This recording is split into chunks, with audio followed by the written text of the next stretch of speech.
Hey everyone, happy Monday. Today I am making white chocolate cherry oatmeal cookies.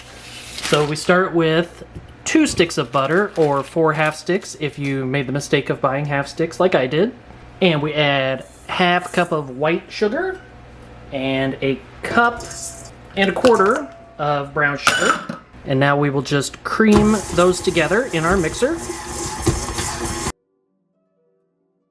That'll take about a minute to get everything creamed together. So we'll go ahead and scrape down the sides of the bowl.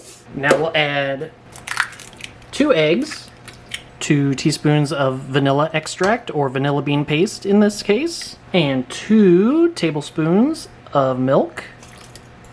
And we're going to go ahead and mix that until you get sort of a satiny texture.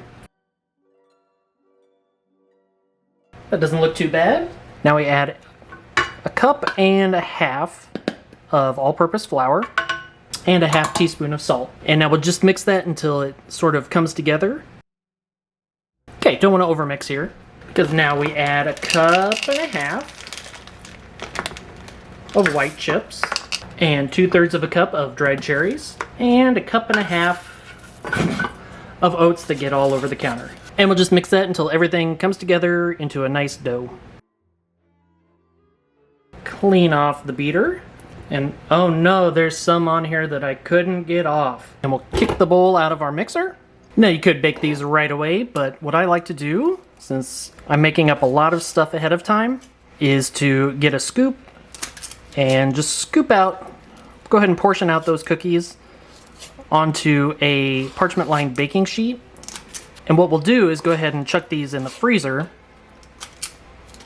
for about 6 hours, until they're nice and frozen hard, and then we can put them in a Ziploc and bake them whenever we feel like it. This trick works really well for a lot of cookies. There's some that it doesn't work so well for, something like a sugar cookie, things like chocolate chip, which this is basically an oatmeal chocolate chip cookie, just slightly modified. This works perfectly. So I'm gonna go ahead and get the rest of these portioned out. And there we go. A sheet full of white chocolate cherry cookies. These go in the freezer, like I said, for about 6 hours, and we'll come back and take a look at them later. So our cookies have frozen, so we're just going to take them and place them into a freezer bag, and they'll go back in the freezer, and then you can cook them whenever you're ready. But if all I made in this video were those cookies, this would be a pretty short video, so here's another quick holiday recipe for you, especially if you like Rice Krispie treats and Oreos. These are lumps of coal. So we start with, I'm making a half batch here. This is 2 cups of mini marshmallows that are extremely clumpy for some reason, and a half a stick of butter. And we will just chuck that in the microwave for 1 minute and give it a quick stir. Now, depending on the temperature of everything and the power of your microwave, the butter may not be completely melted yet. We want this to be all melty and smooth and creamy. So it looks like maybe I need to go another 15-20 seconds. So just go ahead and stir that until you have a nice smooth consistency. Make sure you scrape down the sides. And now we have 8 ounces of Oreo cookies that we have crushed. And we're gonna go ahead and get those stirred in. It will get relatively thick here, so you're gonna have to use some elbow grease. Okay. We're gonna set that aside, and now we have a trusty half sheet pan. Just pull out about a tablespoon and a half of the mixture, roll it in a ball, and set it on the sheet to cool. And we're not gonna let it cool all the way because I have an extra step that I wanna perform here. If you want them to look a little more coal-esque, you can sort of push them to give them an irregular shape. And just continue rolling these until you've got them all rolled out and on a sheet. Now I ended up with 16 for a half batch, and sort of depending on how generous you are or how chintzy you are with your portions, you may end up with more or fewer. Now these are a little too sweet for me, so what I like to do to cut the sweetness is I take a Ziploc bag that's been filled with a couple of tablespoons of cocoa, and we'll just probably 4 at a time here. Zip it up and just give those a nice shake. And then out of the bag and back onto the cookie sheet. Now, not only does this give you a nice sort of matte finish, Wait a minute, I think you should wash your hands. but it also really cuts down on the sweetness, adds just a touch of bitterness, which is sort of nice to offset all of the sugar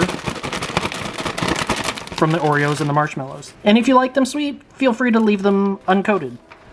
So there you go, lumps of coal. Like I said, I feel like the cocoa really gives it a nice matte glossy, or not, gives it a nice matte finish. But in the middle, you get a nice gooey Oreo filling. The white chocolate cherry cookies are fully frozen. They've been in the freezer for a couple of weeks at this point. And the thing I really like about freezing my cookie dough in portions is that you can bake as many or as few as you want. You know, maybe it was a bad week and you just want some cookies at the end of the week. Or maybe you've got a party coming up and you don't have the time to stir something up, but you have a little bit of time to bake. This is perfect for that. These will keep in the freezer for about 3 months. So we've got our oven preheating to 350 right now, and these go into the oven for 9 minutes. Something I did fail to mention though is if you like your cookies a little puffier, they can go straight into the oven from the freezer. If you like a flatter cookie, give them half an hour to an hour to defrost a little bit. And after 9 minutes, they're still a little pallid in some spots. They'll brown up a little bit on the countertop. And we'll just go ahead and let these cool on the baking sheet for 2 to 3 minutes. And we'll just go ahead and extract these onto either a cooling rack, or you can put them on a plate, whichever you prefer. Just don't put them in your stomach quite yet. Let's let them cool all the way down. That one's a little sticky. And those are white chocolate cherry cookies. They are still warm, mainly because I don't want to wait. But you can see there's a cherry there, some white chocolate, there's some oatmeal in there. These are so good. One of my very favorite cookies. Tartness from the cherry, some creaminess from the white chocolate chips. There's some heartiness from the oatmeal, and then you just get the sort of the chocolate chip cookie overall flavor with the brown sugar and the butter. These are delicious, one of my favorites, something I make every year at this point. Thank you as always for joining me, and have a great week. Bye!